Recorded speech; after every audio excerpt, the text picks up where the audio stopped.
อันนี้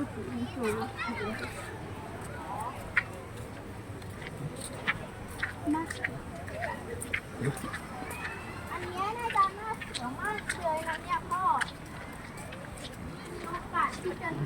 ชะล่าล้มยังไงมีคนล้มแล้วเนี่ย อ่ะใครอ่ะถึงไม่ได้ล้มนะ ไม่รู้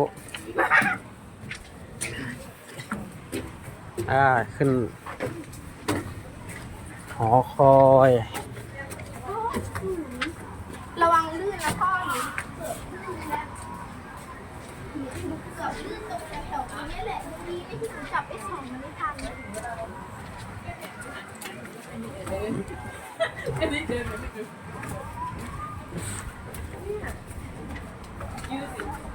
พ่อเนี่ย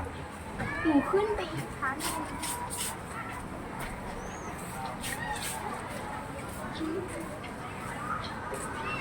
โอ้พ่อดูดิ เขาอย่างสูงเลย ภูเขาอ่ะ ถ้าตกลงไปนี่ขี้แตกของแท้เลยประกาศจากร้านอาหารเดลิเวอรี่คุณเพิ่มคุณซอยอาหารแล้วค่ะคุณเพิ่มคุณซอยอาหารแล้วค่ะคุณเสือมารับอาหารที่หน้าร้านนะคะพัดสูงเทสูงขาสั่นเลยเนี่ย ไป สูงตัวมันลื่นพ่อดูดิตรงนี้น้ำเขียวมากอย่าถ่ายนะมันไม่ได้ฟิวขึ้นไปชั้นอีกชั้นหนึ่ง สูงสุดแล้ว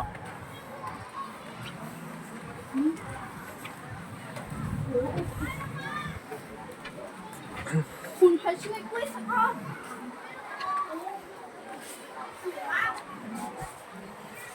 เรียกใครเอาเหลือไปด้วยเนี่ย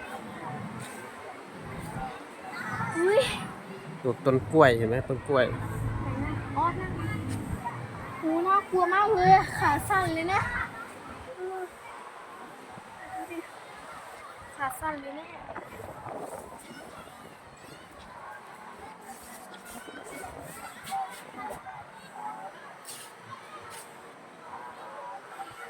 เดี๋ยวรู้ดิโอ้โหเสียว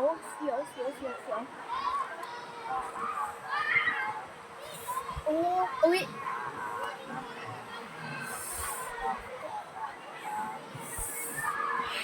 ไป ถ่ายรูปอีกทียิ้มดีๆ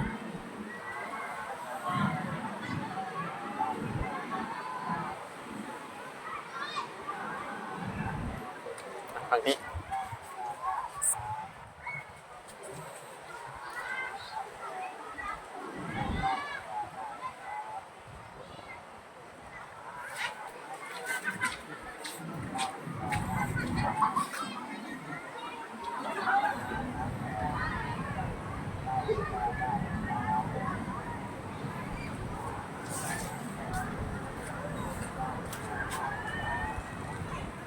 บรรยากาศ360 องศา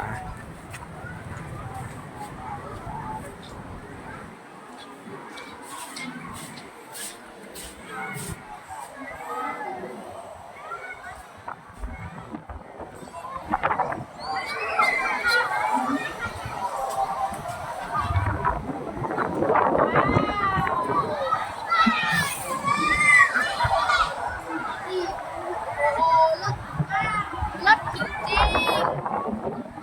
นี่มันสว่างนะรถเห็นทีเดียวเกือบหน้าพี่เด็กตกลงดูนั่นดิภูเขาเทียมทอง